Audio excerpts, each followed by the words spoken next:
Harvard বিশ্ববিদ্যালয় নিয়ে এবার ট্রাম্প প্রশাসনের পরিকল্পনা আটকে দিয়েছেন মার্কিন আদালত। আপাতত বিদেশি শিক্ষার্থী ভর্তি বন্ধের সিদ্ধান্ত স্থগিত থাকছে, তবে নিজ দেশের শিক্ষার্থীদের সহায়তার আশ্বাস দিয়েছে চীন। এদিকে যুক্তরাষ্ট্রের সাথে আলোচনার ইচ্ছা প্রকাশ করেছে জার্মানি। যদিও ট্রাম্পের পরিকল্পনা নিয়ে বিদেশি শিক্ষার্থীদের মাঝে বাড়ছে হতাশা। এই সিদ্ধান্ত বিশ্ববিদ্যালয়ের স্বাধীনতা খর্ব করবে বলে মত বিশ্লেষকদের। মার্কিন প্রেসিডেন্ট ডোনাল্ড ট্রাম্প ও হার্ভার্ড বিশ্ববিদ্যালয় প্রশাসনের মধ্যকার বিরোধ দিন দিন তীব্র হচ্ছে। শিক্ষা প্রতিষ্ঠানটির বিরুদ্ধে একের পর এক পদক্ষেপ নিচ্ছে ট্রাম্প প্রশাসন। তবে বিদেশি শিক্ষার্থী ভর্তির ক্ষমতা কেড়ে নেওয়ার পরিকল্পনা আটকে দিল যুক্তরাষ্ট্রের এক বিচারিক আদালত। বিদেশি শিক্ষার্থী ভর্তি বন্ধে সরকারের সিদ্ধান্তের বিরুদ্ধে শুক্রবার মামলা করেছিল হার্ভার্ড কর্তৃপক্ষ। এর পরপরই ট্রাম্প প্রশাসনের আদেশ বন্ধের নির্দেশ দেন আদালত।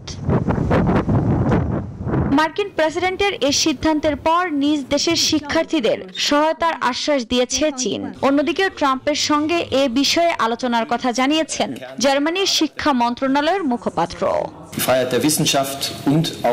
জার্মান শিক্ষার্থীরাও এর ফলে ক্ষতিগ্রস্ত হবে। আমরা এই আলোচনায় আমাদের প্রত্যাশাও প্রকাশ করব। সেখানে জার্মান শিক্ষার্থীদের চাহিদা এবং আগ্রহ যথাযথভাবে বিবেচনা করা হবে।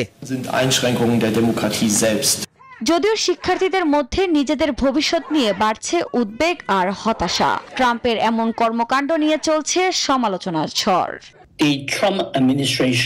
বিপুল সংখ্যক শিক্ষার্থী ইতিমধ্যেই অন্য প্রতিষ্ঠানে যাওয়ার চেষ্টা করছে, তবে আসন্ন শিক্ষাবর্ষের জন্য নিয়োগের প্রক্রিয়াধীন শিক্ষার্থীদের ওপর আপনার প্রভাব বেশি পড়বে। ট্রাম্প প্রশাসনের নিষেধাজ্ঞা একাডেমিক স্বাধীনতা এবং অখণ্ডতার জন্য হুমকি স্বরূপ। গণমাধ্যমের প্রতিবেদনের তথ্য মতে 2024-25 শিক্ষাবর্ষে হার্ভার্ডে প্রায় 6,800 আন্তর্জাতিক শিক্ষার্থী রয়েছে। সংখ্যাটি শিক্ষাবর্ষে ভর্তি হওয়া মোট শিক্ষার্থীর 27% বেশি। এর মধ্যে প্রায় অর্ধেক চীন, উল্লেখযোগ্য সংখ্যক কানাডা, ভারত, দক্ষিণ কোরিয়া এবং যুক্তরাজ্যের শিক্ষার্থী। আফরিন মৌ, নিউজ 24।